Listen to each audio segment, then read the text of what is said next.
America is still the last best hope on earth, the best hope for opportunity for self-improvement. America is a place where people still do what is right. We want to be treated fairly, honestly, and with respect.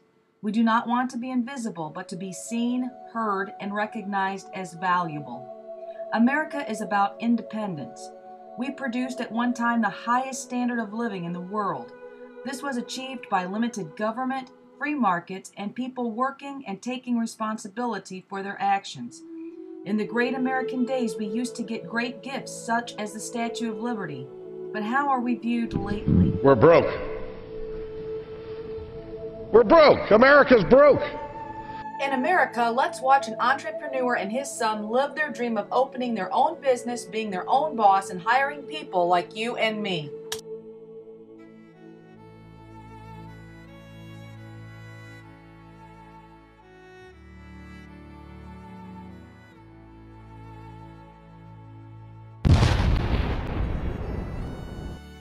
Yes, Dad, I have already got a second mortgage on my house, and I've put up almost all my savings and retirement money so I could start this business.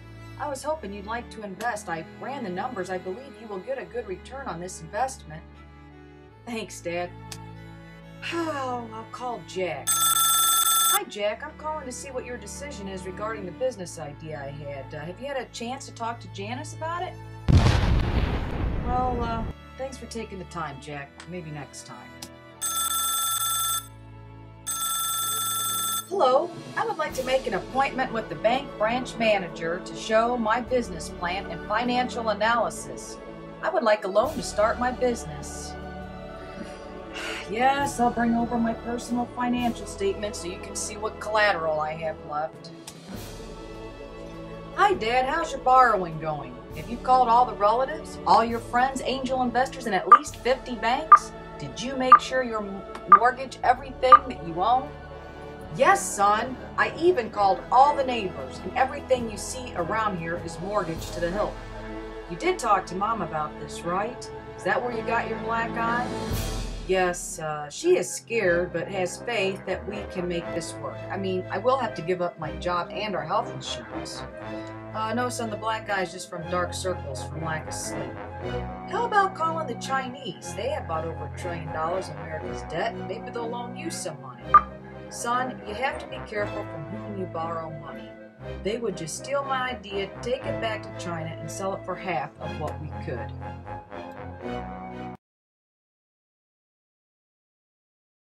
Hi, Dad. Are you ready to continue your research today at the library? Yes, son. I only have about 500,000 more pages to read. Let's see. You've already read through the 60,000 pages of tax laws, right? Yes, son. It's a good thing I have a 500 IQ and a super photographic memory. The problem is they keep changing the laws as fast as you read them. Yeah, it's great to have the smartest dad who ever lived. Besides, you won't have enough money to hire a team of lawyers to work for you around the clock to make sure you're not breaking some law. Yeah, son, and even if I had that team of lawyers, someone could still sue us for everything we own. Even if we were found innocent, we could lose everything defending ourselves in court. Then we'll have to find some good cardboard. Maybe our neighbors will be kind enough to rent us some grass in their backyard. So what is it today, Dad? The 1,000 pages of OSHA laws? The volumes of books that deal with the EPA? I think I'll get the labor laws out of the way today. That is only about 50,000 pages. If I read straight through the next 10 days, I should be good on that. It's a good thing you have Ritalin, Dad, to keep you focused, and that you have the supernatural ability to go without sleep for weeks. It sure is. I haven't even gotten into all the thousands of pages of local, county, and state law. So what we have to do is figure out how can we strengthen unions and thereby give workers a little more leverage. So there are a couple of things that I think we can do. Number one, I think that we should pass the Employee Free Choice Act. Doesn't that sound like a great idea, Dad? Let me tell you a little story, son. An economics professor at a local college made a statement that he had never failed a single student before, but had once failed an entire class. That class had insisted that Obama's socialism worked and that no one would be poor and no one would be rich, a great equalizer. The professor then said, okay, we'll have an experiment in this class on Obama's plan. All grades would be average and everyone would receive the same grade, so no one would fail and no one would receive an A. After the first test, the grades were averaged and everyone got a B.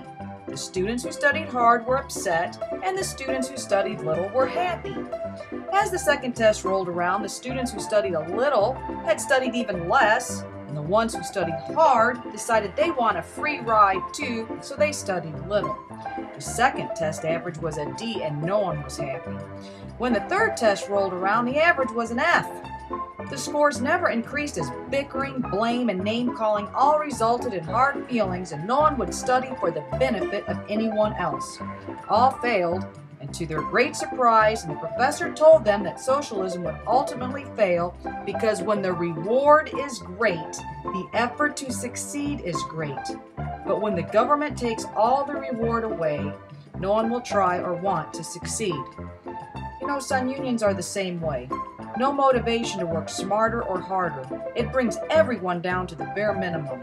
Remember, people respond to incentives. Well, Dad, I never thought of it that way. Unions reward the lazy, not the hardworking, and everyone produces less. Yes, unions drive efficiency and productivity down. And that's not awesome. We are competing with a global economy, and other people work for less than $1 a day. Unions are a poor fit in a dynamic, competitive environment. They have a horrible time competing with non-union companies. Two of the biggest unionized companies in the United States, Chrysler and General Motors, declared bankruptcy. Unions are a definite job killer.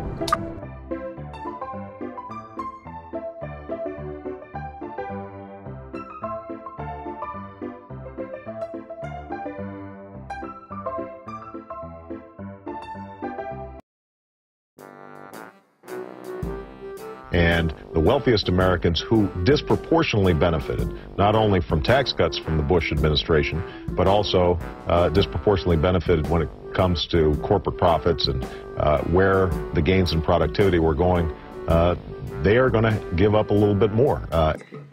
Wow, he's so smart. Profits are the great evil of the day, aren't they, Dad? Son, profit is what guarantees jobs.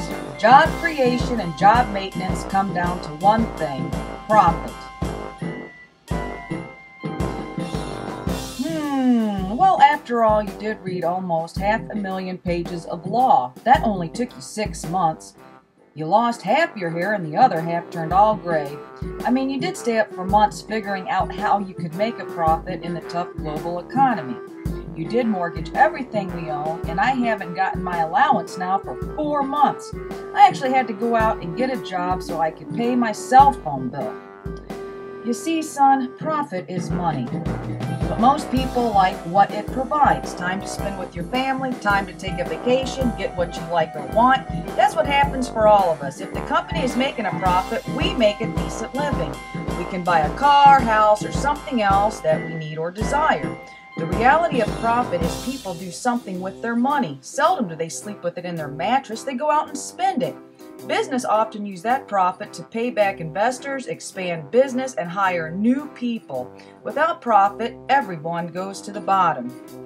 Yeah, and they have to get a minimum wage job and work for hours just to pay their cell phone bill, just so they can text their friends and tell them they can't talk because the grease from the French fry machine just splattered into their eye.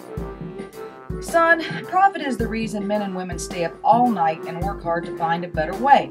These people work hard to run these companies. The same goes if you're a doctor or if you're working hard to play golf like Tiger Woods. They put in a lot of sacrifice into what they do, and they deserve to get paid more for doing it. Yeah, and lack of profit is why I am now breaking out in acne from flipping these greasy hamburgers.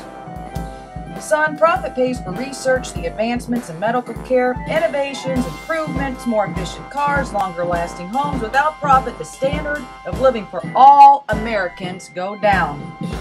If you take away the profit incentive, you'll end up like that college class where everyone eventually gets an F because hard work is not rewarded. That's right, son.